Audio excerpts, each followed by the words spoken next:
અમદાવાદ મિત્ર ન્યૂઝની ટોપ 10 ખબરોમાં આપનું હાર્દિક સ્વાગત છે। અમદાવાદ એરપોર્ટ ઓથોરિટીના નિર્ણય સામે ટેક્સી ઓટો રિક્ષા ચાલકોનો વિરોધ। અમદાવાદ સરદાર વલ્લભભાઈ પટેલ એરપોર્ટ પર ટેક્સી સાથે ઓટો રિક્ષા ચાલકોએ એરપોર્ટ ઓથોરિટીના નિર્ણયનો વિરોધ કર્યો હતો। આજે વહેલી સવારથી જ ટેક્સી ચાલક ઓથોરિટીના નિર્ણયનો વિરોધ નોંધાવીને હડતાલ પર ઉતર્યા હતા, તો કેટલાકે એરપોર્ટ ઓથોરિટીએ પ્રીપેડ ટેક્સી અને ઓટો રિક્ષા ચાલકો પાર્કિંગ કરતા 1 કિલોમીટરથી વધુ અંતર પર પાર્કિંગની સુવિધા આપવામાં આવી છે। તેથી ટેક્સી અને ઓટો રિક્ષા ચાલકોને રોજીરોટી પર માર પડવાના ડરને કારણે વિરોધ પર ઉતર્યા હતા।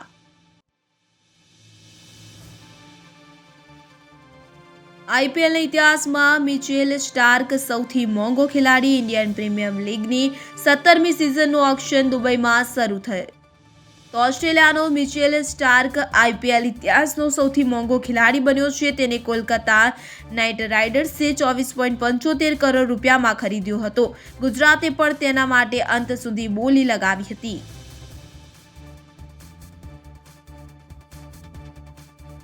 ખંભાતના એમએલએ ચિરાગ પટેલે વિધાનસભા અધ્યક્ષને રાજીનામું આપ્યું। ખંભાત વિધાનસભા બેઠકના કોંગ્રેસના ધારાસભ્ય ચિરાગ પટેલે વિધાનસભા અધ્યક્ષ શંકરભાઈ ચૌધરીને પોતાનું રાજીનામું આપી દીધું છે। કોંગ્રેસના વધુ એક ધારાસભ્યએ પક્ષ સાથે છેડો ફાડી નાખ્યો છે।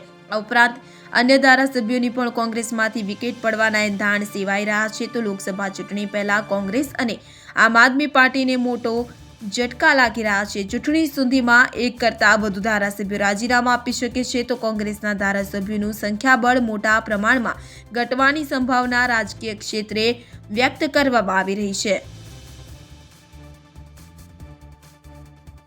25 થી 31 ડિસેમ્બર કાંકરિયા કાર્નિવલ। વર્ષના અંતમાં યોજાતો અમદાવાદના સૌથી મોટો કાંકરિયા કાર્નિવલ નો 25 ડિસેમ્બરથી 31 ડિસેમ્બર સુધી કાંકરિયા લેક ફ્રન્ટ ખાતે યોજવાનો છે। ત્યારે કાંકરિયા કાર્નિવલમાં રોજના 1 લાખથી વધુ લોકો આવતા હોય છે। કાંકરિયા પરિસરમાં ડ્રોનથી સર્વેલન્સ કરવામાં આવશે। અંદાજે 1 કિલોમીટર જેટલા વિસ્તારમાં ડ્રોનથી સર્વેલન્સ કરી ચાંપતી નજર રાખવામાં આવશે। કાંકરિયા કાર્નિવલ દરમિયાન રાત્રે ભવ્ય આતશબાજી અને લેઝર શો યોજવામાં આવનાર છે। ત્યારે આખું કાંકરિયા પરિસર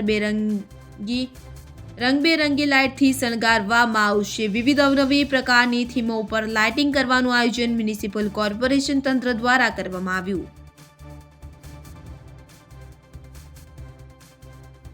અમદાવાદમાં યુવતી ઓનલાઈન મંગાવેલા ફૂડમાં જીવડું નીકળ્યું। નારણપુરા વિસ્તારમાં આવેલી મારુતિ નંદન હોટલમાંથી ઓનલાઈન ફૂડ એપ મારફત એક યુવતીએ મારુતિ નંદન સ્પેશિયલ સિઝલરનો ઓર્ડર કર્યો હતો, કે જેમાં જીવાત નીકળી હતી। તેણે આ મામલે હોટલનો સંપર્ક કર્યો હતો, જેથી તેને નવું ફૂડ આપવાનું અને પૈસા પરત આપવાની વાત કરી હતી। જોકે યુવતીએ પૈસો પરત લીધા નહોતા અને તેણે આ મામલે ઓનલાઈન ફૂડ એપ પર ફરિયાદ કરી હતી।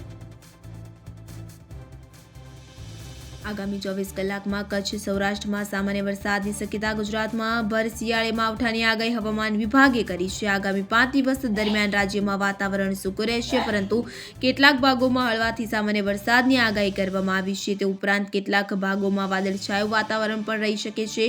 તો આગામી 24 કલાકમાં સૌરાષ્ટ્રના અમરેલી, રાજકોટ, પોરબંદર, દેવભૂમિ, દ્વારકા અને કચ્છના કેટલાક ભાગોમાં સામાન્ય વરસાદ થવાની શક્યતા છે। અરબી સમુદ્રમાંથી આવતા ભેજવાળા પવનોને કારણે વરસાદ થવાની શક્યતા છે, જેને કારણે વાદળછાયું વાતાવરણ રહી શકે છે।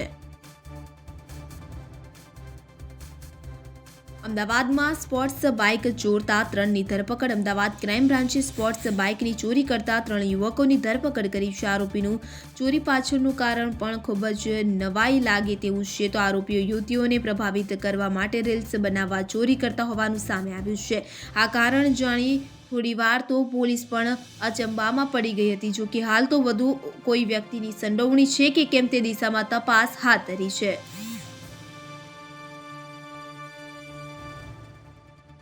અમદાવાદના પૂર્વ વિસ્તારમાં કોલેરાના 3 કેસ નોંધાયા છે। ત્યારે અમદાવાદ શહેરમાં પાણીજન્ય રોગમાં સતત વધારો થઈ રહ્યો છે। ખાસ કરીને ઝાડા ઉલટી અને ટાઇફોઇડના કેસો વધ્યા છે। શહેરના પૂર્વ વિસ્તારમાં આવેલા અમરાઈવાડી, બહેરામપુરા અને લાંબા વિસ્તારમાં એક કોલેરાના કેસો પણ નોંધાયા છે। છેલ્લા 2 દિવસથી ઠંડીમાં પણ વધારો થતાં સરકારી અને ખાનગી ખાનાઓમાં શરદી ખાંસી વાયરલ ફીવરના દર્દીઓની લાઈનો જોવા મળે છે. શહેરમાં 17 ડિસેમ્બર સુધીમાં ઝાડા ઉલટીના 273, કમળાના 59, ટાઇફોઇડના 179 કેસ નોંધાયા છે, જ્યારે સાદા મેલેરિયાના 41, ઝેરી મેલેરિયાના 15 અને ડેન્ગ્યુના 52 કેસ નોંધાયા છે.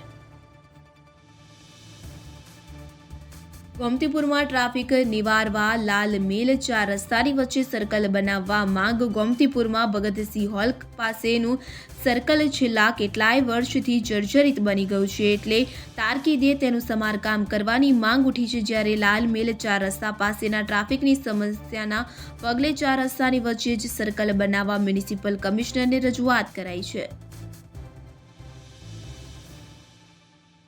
અમદાવાદમાં અનડિસિપ્લિન પીઆઈને પોલીસ કમિશનરે સસ્પેન્ડ કર્યા. અમદાવાદમાં પોલીસ કમિશનર દ્વારા આજે દાખલો બેસે એવો ઓર્ડર કરવામાં આવ્યો છે. શહેરના વેજલપુર પોલીસ ઇન્સ્પેક્ટરને પોલીસ કમિશનરે અનડિસિપ્લિન હોવાને કારણે સસ્પેન્ડ કરી દીધા છે. તેઓ રજા પર હતા. તે સમયે તેમણે સોશિયલ મીડિયા ગ્રુપમાં તેમના સિનિયરને બેફામ લખ્યું હતું. આ ગ્રુપની અંદર અન્ય મહિલાઓ પણ હતી અને આવી ભૂલ બીજું કોઈ ન કરે તેવો દાખલો બેસાડવા માટે આજે શહેર પોલીસ કમિશનર દ્વારા વેજલપુર પીઆઈ કેબી રાજવીને સસ્પેન્ડ કરીને મહત્વનો નિર્ણય લીધો છે. હવે વેજલપુર પોલીસ સ્ટેશનનો ચાર્જ અભિષેક ધવનને આપવામાં આવ્યો છે. અહેમદાબાદ મિત્ર ન્યૂઝની યુટ્યુબ ચેનલને સબસ્ક્રાઇબ કરો અને બેલ આઇકોન જરૂરથી દબાવો, જેથી દરેક મહત્વના વિડીયોની નોટિફિકેશન તમને મળતા રહેશે.